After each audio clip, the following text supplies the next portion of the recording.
The United States Senate Judiciary Committee has long served as the ultimate crucible for the nation's legal framework and the ideological battleground for its future. During a recent high-stakes hearing, the underlying tension between partisan factions reached a boiling point, revealing a profound fracture in the American judicial consensus. Senator Ted Cruz stood at the epicenter of this storm, delivering a searing critique of what he characterized as a systematic erosion of constitutional norms. His rhetoric targeted the current trajectory of the committee, suggesting that legislative oversight has been replaced by a calculated strategy of political intimidation. This confrontation highlights a broader national debate regarding the independence of the federal bench and the perceived weaponization of law enforcement agencies. The discourse centered on a series of controversial orders signed by Chief Justice James Boasberg, which served as a primary catalyst for the senators' indignation. These judicial documents contained implications that Republican lawmakers might be involved in the improper handling or interference of evidentiary materials. To the critics, these assertions appeared to be lacking a concrete factual foundation, raising questions about the objectivity of the court's internal administrative decisions. The exchange underscored a growing skepticism toward the judiciary's ability to remain insulated from the pervasive influence of Washington's partisan machinery. Such accusations reflect a deep-seated concern that the traditional boundaries between the legislative and judicial branches are becoming dangerously blurred. A significant portion of the tension stemmed from a perceived disparity in how the Department of Justice addresses threats against members of the federal judiciary. Senator Cruz pointed specifically to the alarming case of an individual charged with the attempted assassination of Associate Justice Brett Kavanaugh as a definitive turning point. He argued that the current administration's response to such domestic threats has been inconsistent, suggesting a bias that favors certain ideological leanings over others. This line of reasoning posits that the protection of judges has become a secondary concern to the advancement of specific political narratives. The argument suggests that the rule of law cannot survive when the safety of its arbiters is subject to the whims of partisan preference. Furthermore, the hearing illuminated the intense friction surrounding the process of judicial appointments and the long-term direction of the federal court system. Both sides of the aisle appear to view the judiciary not merely as a neutral arbiter of the law, but as a strategic asset to be defended or captured. This mindset has led to a cycle of escalation where every procedural move is interpreted as a hostile act of political warfare. The resulting atmosphere within the Senate chamber was one of mutual distrust, where accusations of bad faith have become the standard mode of communication. It is within this environment that the fundamental principles of American jurisprudence are being tested and reshaped by the pressures of modern governance. The Department of Justice finds itself in the crosshairs of this debate, facing intense scrutiny over its internal policies and prosecutorial priorities. Critics argue that the department has allowed political considerations to bleed into its operational mandate, particularly regarding the investigation of public officials. On the other hand, defenders of the department maintain that it is simply upholding the law without fear or favor in an increasingly polarized landscape. This clash of perspectives creates a paradox where the very institution meant to ensure justice is viewed by a significant portion of the public as a partisan actor. The implications for the stability of the American legal system are profound, as public confidence in these institutions continues to fluctuate. As the session progressed, the focus shifted toward the broader implications of judicial security in an era of heightened social and political unrest.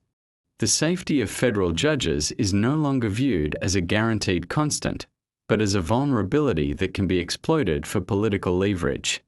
When the discourse shifts from legal merits to the personal safety of those who interpret the law, the integrity of the entire system is at risk. Senator Cruz's remarks served as a reminder that the rhetoric used in these hallowed halls has real-world consequences for the individuals serving on the bench. The debate over whether the government is doing enough to protect all jurists equally remains a central pillar of the ongoing political struggle. The controversy surrounding Chief Justice Boasberg's orders also touches upon the intricate balance of power between the courts and the investigative arms of Congress. By challenging the basis of these orders, lawmakers are asserting their right to oversight while simultaneously accusing the court of overreach. This dynamic creates a constitutional friction that is rarely resolved without long-term damage to the working relationship between the branches of government. The assertion that senators would interfere with evidence is a serious charge that strikes at the heart of legislative integrity. In response, the pushback from the Senate floor was designed to reassert the independence of the legislative process from judicial interference.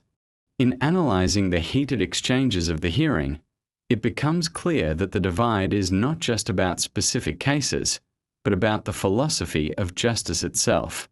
One side argues for a strict adherence to the rule of law and the protection of individual rights against state overreach. The other side emphasizes the need for accountability and the proactive role of the judiciary in addressing systemic societal issues. These competing visions of the American legal landscape are what drive the intensity of the confrontations seen within the committee. The result is a perpetual state of conflict where every hearing serves as a microcosm of the larger national struggle for ideological dominance. The role of the media and public perception also cannot be overlooked in how these political dramas unfold before the nation. Every statement made by a senator is calculated to resonate with a specific constituency, further entrenching the partisan lines that define modern American politics. The use of dramatic language and sharp rebukes is often a tool used to mobilize supporters and frame the narrative in a favorable light. This creates a feedback loop where the political theater of the Senate influences public opinion, which in turn demands more aggressive posturing from elected officials. The actual legal facts of the cases being discussed often become secondary to the emotional and political impact of the debate. Ultimately, the source of this tension lies in a fundamental disagreement over the current state of American democracy and its institutions. For those who align with the views expressed by Senator Cruz, the system is in a state of crisis, requiring a return to traditional values and judicial restraint. For their opponents, the system is evolving to meet the challenges of a new era, necessitating a more active and engaged approach to governance. This impasse shows no signs of resolution, as both sides remain firmly committed to their respective interpretations of justice. The Senate Judiciary Committee remains the stage where these conflicting ideals will continue to clash for the foreseeable future. The controversy surrounding the alleged mishandling of evidentiary materials serves as a gateway into a much larger discussion regarding the transparency of judicial oversight. When high-ranking judicial figures suggest that elected officials might compromise the integrity of a legal investigation, it creates a ripple effect of skepticism across the entire federal government. This specific friction point between the Senate and the Chief Justice illustrates a precarious imbalance where the traditional presumption of regularity is being replaced by mutual suspicion. Critics argue that such implications from the bench serve to delegitimize the legislative branch's role in constitutional checks and balances. The debate is no longer confined to the specifics of a single warrant or subpoena, but has expanded into a defense of the institutional honor of the United States Senate. At the heart of this confrontation lies the delicate nature of sensitive information and the protocols governing its review by congressional committees. The accusations leveled by Senator Cruz point to a perceived double standard in how the executive and judicial branches treat classified or sensitive evidence depending on the political affiliations of those involved. Proponents of this view suggest that the legal system has begun to adopt a tiered approach to justice where procedural hurdles are selectively applied. This perception of bias is particularly damaging to the Department of Justice, which relies on the appearance of total impartiality to maintain its moral authority. Without a clear and consistent application of evidentiary rules, The process of discovery becomes a weapon rather than a tool for uncovering the truth. The safety of the judiciary remains a haunting theme that provides a somber backdrop to these ideological clashes. It is argued that the rhetoric of political leaders can either serve as a shield for the courts or as a catalyst for public hostility toward individual judges. When the Department of Justice is accused of failing to provide adequate protection for conservative jurists, it raises questions about the prioritization of federal law enforcement resources. The case of the threat against Justice Kavanaugh is frequently cited not just as a criminal matter, but as a symptom of a broader cultural decay in political discourse. If the guardians of the law do not feel secure in their own homes, the independent judgment required for their roles may be subtly compromised by fear. The push for judicial accountability often clashes with the principle of judicial independence, creating a paradox that the Senate Judiciary Committee must navigate with extreme caution. While senators have a duty to oversee the conduct of federal courts, there is a fine line between legitimate inquiry and political grandstanding intended to influence active cases. The tension observed in the hearing suggests that this line has become increasingly thin, leading to a breakdown in the professional decorum that once defined these proceedings. Observations from neutral legal scholars indicate that this shift toward confrontational politics reflects a deeper societal trend where consensus is viewed as a form of weakness. Consequently, the committee's work is increasingly viewed through the lens of a zero-sum game where one side's gain is inevitably the other side's loss. Furthermore, the role of the Federal Bureau of Investigation and other law enforcement agencies in these political disputes adds another layer of complexity to the narrative. Accusations of selective prosecution and the strategic leaking of information have become common themes in the complaints voiced by members of the opposition. These claims suggest that the machinery of the state is being utilized to settle political scores rather than to ensure the equal administration of justice. The resulting atmosphere is one where every investigative step is scrutinized for hidden motives, making it nearly impossible for the public to discern fact from partisan spin. Such an environment fosters a cynicism that can take generations to heal, as the foundational trust in objective law enforcement begins to wither away. The ideological divide over the interpretation of the Constitution remains the most profound source of conflict within the judicial selection process. One faction advocates for an originalist perspective, emphasizing the text as it was understood at the time of its writing to limit judicial overreach. The opposing faction promotes a living constitution model, arguing that the law must evolve to address the complexities and injustices of contemporary society. These are not merely academic disagreements. They are the driving forces behind the types of judges that presidents choose to nominate and senators choose to confirm.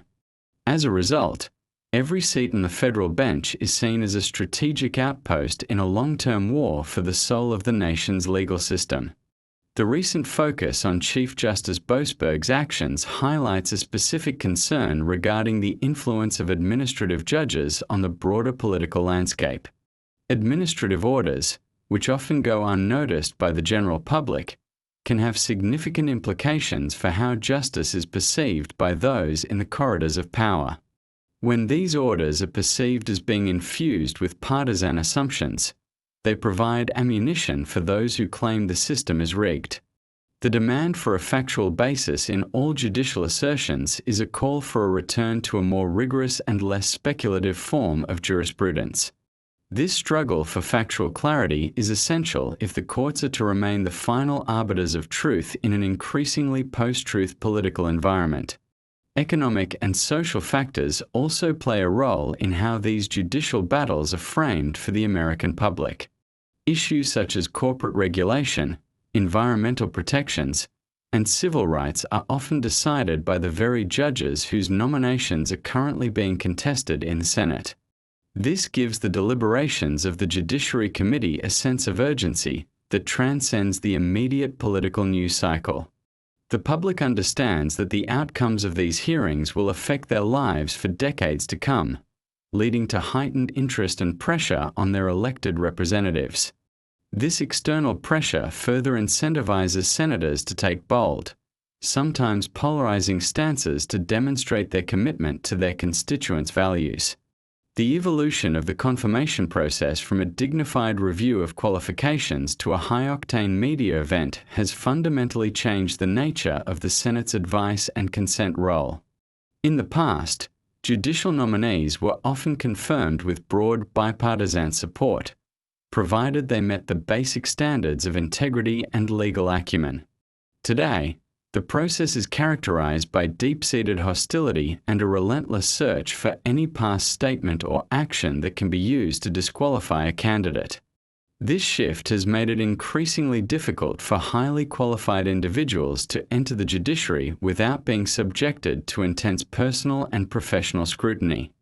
The long-term impact of this trend on the quality and diversity of the federal bench remains a subject of intense debate among legal experts. In the final analysis of this portion of the debate, the clash between Senator Cruz and the committee leadership is a microcosm of a nation struggling to define the boundaries of power. The arguments presented are not just about the law, but about the fundamental nature of the American experiment and the role of the individual within it. As the hearing continues, the world watches to see if the United States can maintain its commitment to a neutral and fair judicial system amidst such profound internal division. The integrity of the process depends on the ability of all participants to rise above their partisan instincts and prioritize the long-term health of the republic. Only time will tell if the current trajectory leads to a renewed respect for the law or a continued descent into institutional chaos. The focus of the hearing intensified as the discussion turned toward the specific non-disclosure orders signed by Chief Judge James Boasberg regarding the collection of telephone records. These judicial mandates effectively prevented telecommunications companies from notifying a significant number of Republican senators that their metadata had been subpoenaed by federal investigators. Senator Cruz argued that these gag orders represent a direct assault on the speech or debate clause of the Constitution, which is intended to protect the legislative process from executive and judicial interference. By keeping these subpoenas hidden for a year, the court allegedly allowed a clandestine surveillance of the legislative branch to occur without immediate legal challenge. The implications of such actions strike at the very heart of the separation of powers that James Madison once described as essential to a free republic. The controversy is compounded by the specific judicial findings contained within those non-disclosure applications, which suggested a high risk of evidence tampering.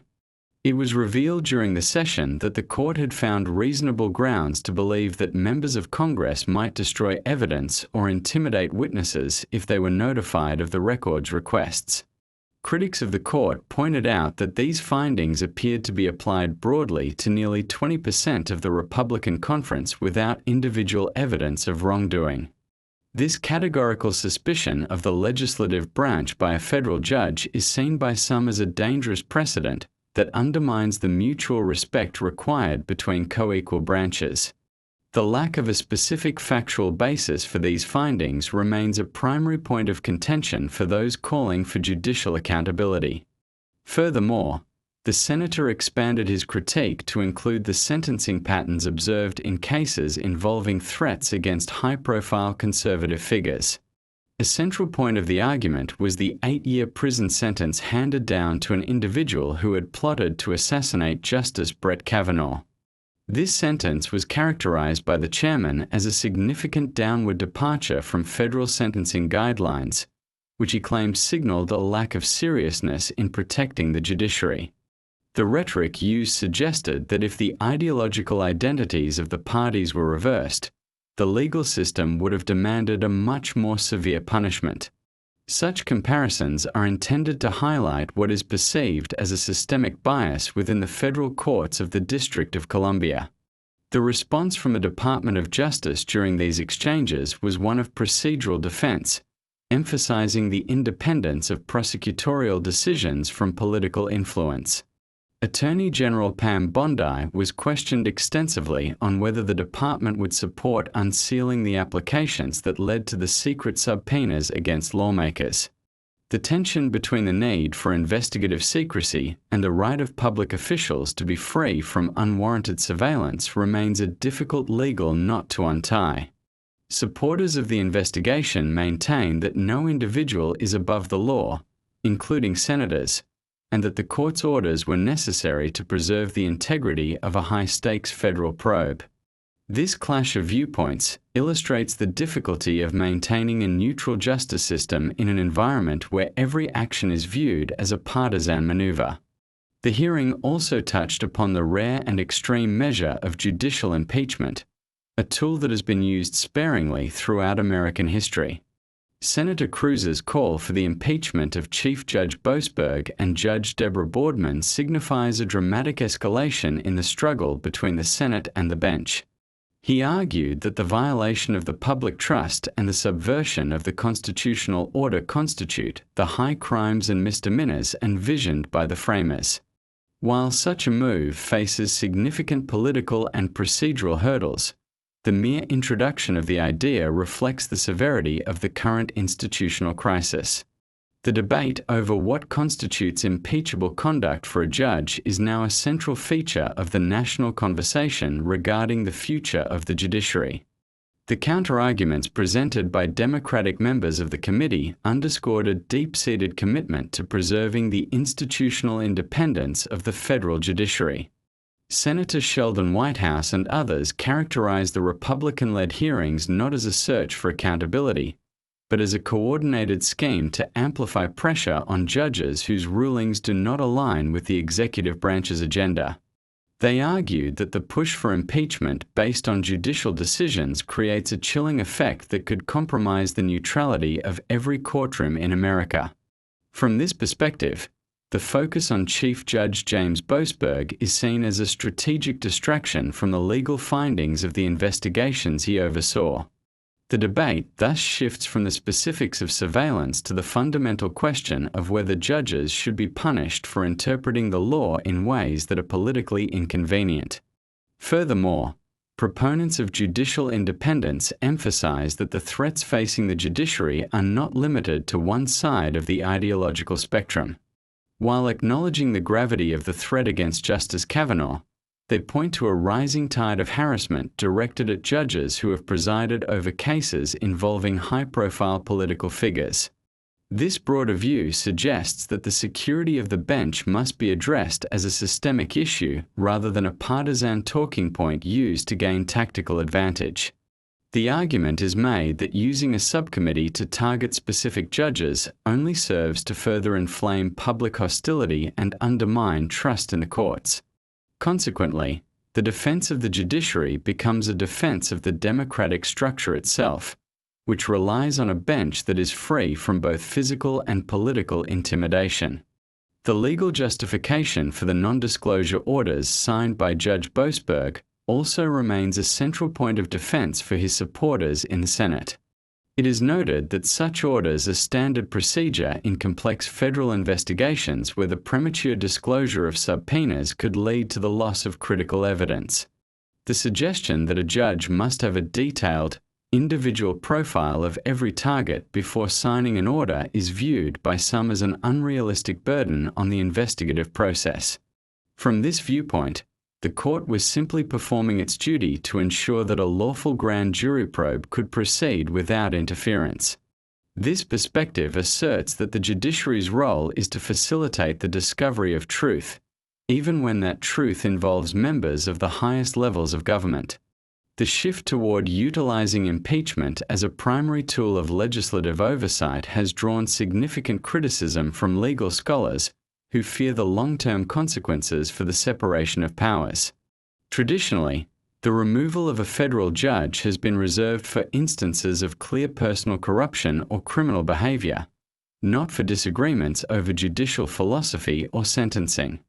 By lowering the threshold for what constitutes an impeachable offense, lawmakers risk turning the judiciary into a subordinate branch that must constantly look over its shoulder before issuing a ruling. This dynamic could lead to a future where judicial decisions are made with an eye toward political survival rather than constitutional adherence. The result would be a fragile legal system where the rule of law is replaced by the rule of the prevailing political winds. Public perception of these hearings is increasingly filtered through a lens of deep partisan skepticism, as shown by recent national polling data. While some segments of the population see the committee's actions as a necessary check on a rogue judiciary, others view it as a dangerous power grab. This divide reflects a broader national anxiety about the integrity of the institutions that are supposed to provide a common ground for justice. When citizens begin to view the court system as just another arena for political warfare, the social contract that holds the republic together begins to fray. The challenge for leaders on both sides is to find a way to address legitimate grievances without destroying the very mechanisms that ensure a fair and orderly society. The role of the Attorney General in navigating these waters has become increasingly difficult as the Department of Justice faces competing demands for transparency and secrecy.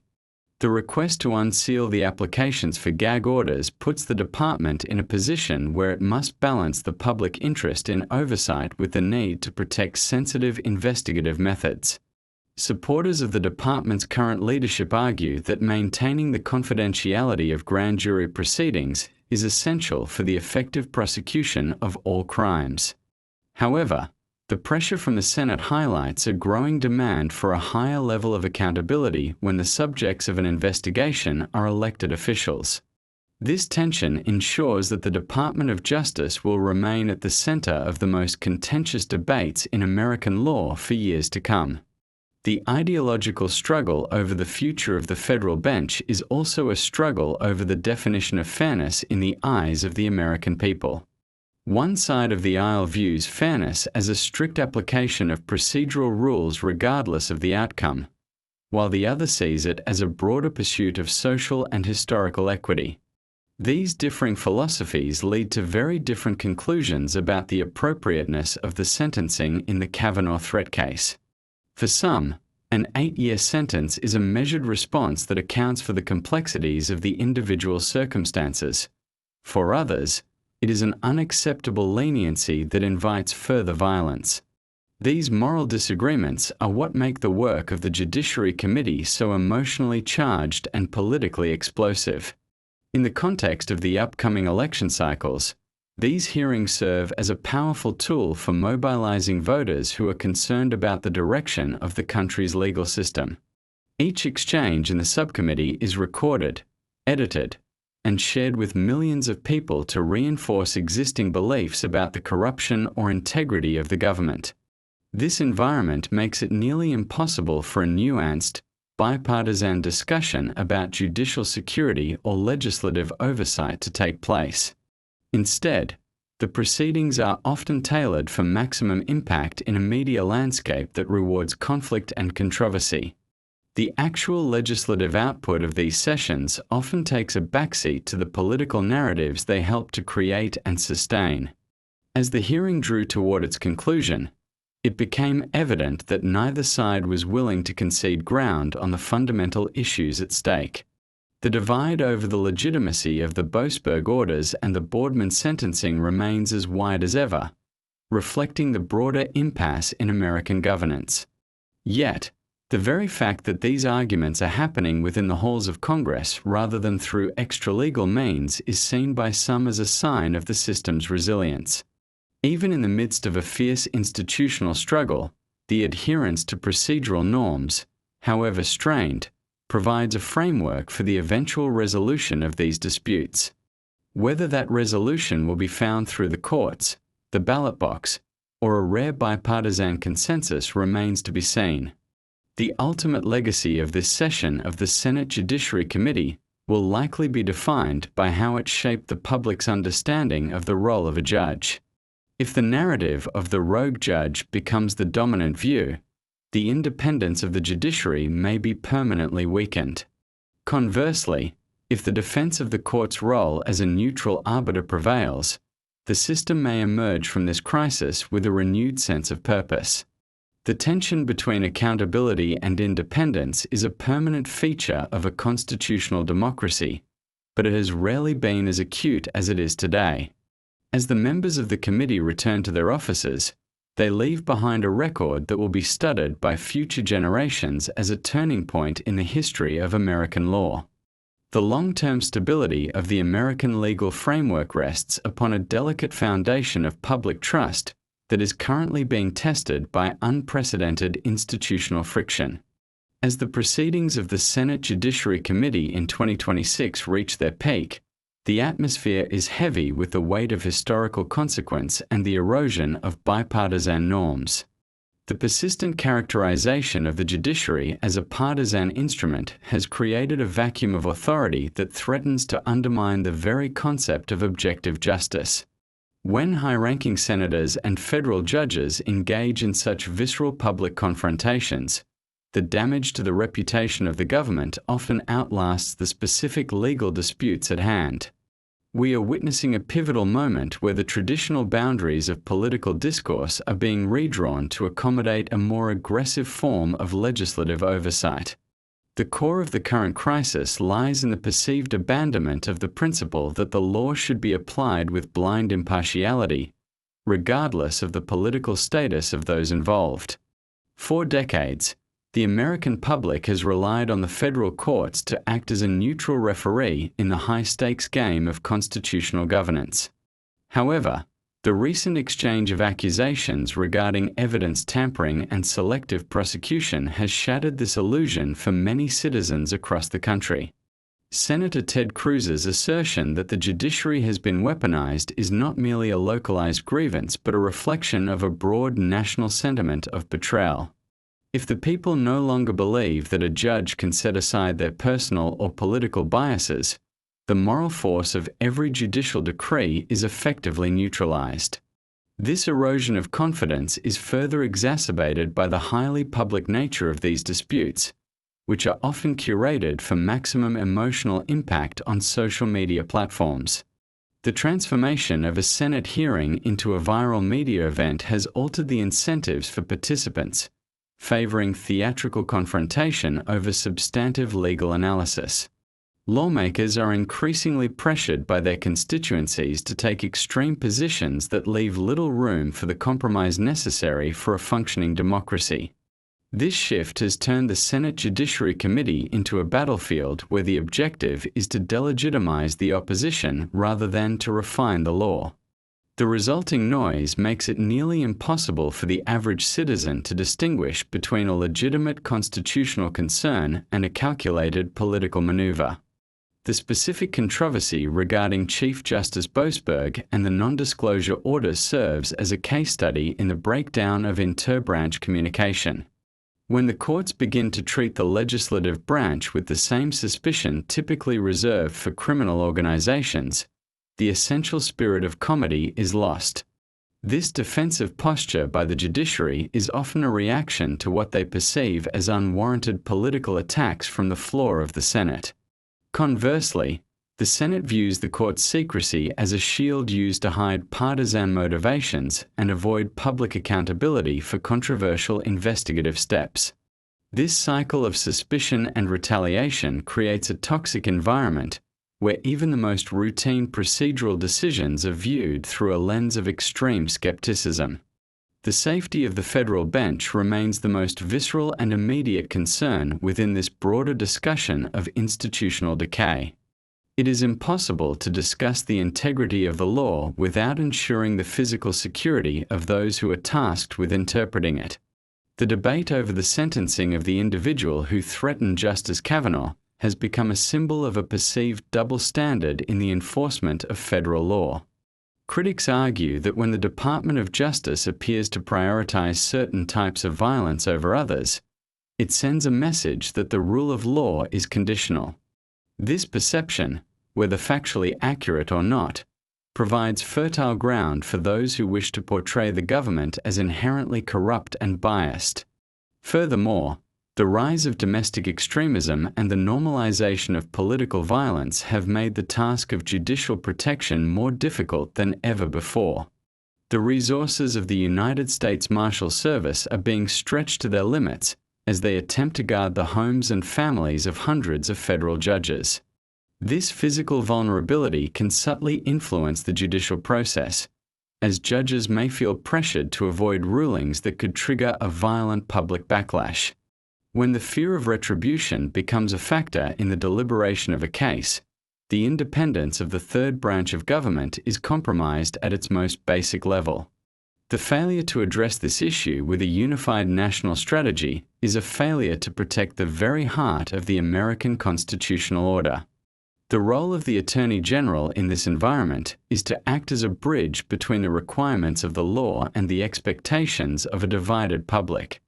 However, the current leadership of the Department of Justice finds itself trapped between a legislature demanding total transparency and an executive branch guarding its investigative prerogatives. The refusal to unseal certain documents related to congressional surveillance has only fueled the narrative that the department is hiding something from the people's representatives. While the need for investigative secrecy is a well-established legal principle, its application to sitting members of Congress remains a highly contentious and legally murky area. The resolution of this tension will likely require a definitive ruling from the Supreme Court, further pulling that institution into the political fray. As we look toward the future, the prospect of judicial impeachment looms as a potentially transformative tool in the arsenal of the legislative branch. While the high bar for impeachment was intended to protect judges from political whims, the current climate has made the unthinkable seem plausible to many.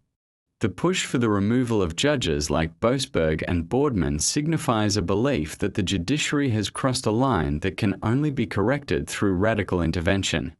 Such a move would represent a fundamental shift in the American system, potentially leading to a judiciary that is more accountable but far less independent. The risk is that the cure for judicial overreach could end up being more damaging than the disease itself, leading to a permanent state of institutional instability. Economic and social pressures also continue to drive the intensity of these legal battles, as the courts are increasingly asked to resolve issues that the legislature cannot or will not address. From environmental regulations to the boundaries of corporate power, the federal bench has become the final arbiter of many of the nation's most contentious debates. This expansion of judicial influence has made the stakes of every confirmation hearing and every committee investigation incredibly high for special interest groups. These organizations spend millions of dollars to influence the public narrative and pressure senators to act as their proxies in the hearing room. As a result, the judiciary is often caught in the middle of a proxy war between powerful social and economic forces that have lost faith in the legislative process. The ultimate legacy of the 2026 hearings will be determined by whether the nation can find a way to decouple the administration of justice from the passions of partisan politics. If the current trajectory continues, the United States risks drifting toward a system where the law is nothing more than a weapon used by the powerful against their rivals.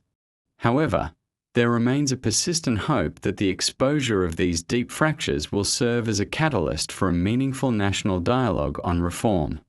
This dialogue must include a sober assessment of how to protect judicial security while maintaining rigorous oversight of the court's administrative actions. It also requires a renewed commitment to the idea that some institutions must remain above the fray of daily political combat if the republic is to survive. The resilience of the American experiment has always been its ability to self-correct during times of extreme stress and internal division. While the current clashes are undeniably severe, they also reflect a vibrant and active engagement with the core questions of governance and liberty. The passion displayed by figures like Senator Cruz and the resilience shown by the targeted judges are both testaments to the high value placed on the American legal system. The challenge is to channel this energy into a constructive effort to rebuild the institutions rather than to tear them down in a quest for short-term advantage. The path forward is difficult and fraught with political peril, but it is the only way to ensure that the rule of law remains the guiding light of the nation. In the final analysis, the strength of a democracy is measured not by the absence of conflict, but by the strength of the institutions that manage that conflict. The Senate Judiciary Committee, despite its current flaws and partisan bickering, remains a vital forum for the public airing of these critical issues. The tension between the branches of government is a feature, not a bug, of a system designed to prevent the accumulation of absolute power. As the session adjourns, the focus of the nation turns toward the next chapter of this ongoing drama, hoping for a resolution that preserves the integrity of the courts. The American people deserve a justice system that is secure, transparent, and, above all, fair to every individual who enters its halls. Only time will reveal whether the events of this year were a sign of terminal decline or the beginning of a necessary institutional rebirth. The commitment to a neutral judiciary must be more than a rhetorical flourish. It must be a lived reality that is evident in every subpoena, every warrant, and every sentence handed down. As the sun sets on this particular chapter of congressional history, the echoes of the debate continue to resonate through the corridors of power in Washington. The struggle for the soul of the American judiciary is far from over, but the terms of the engagement have been clearly defined for all to see. The future of the Republic depends on the wisdom and the courage of those who will continue this fight in the years to come.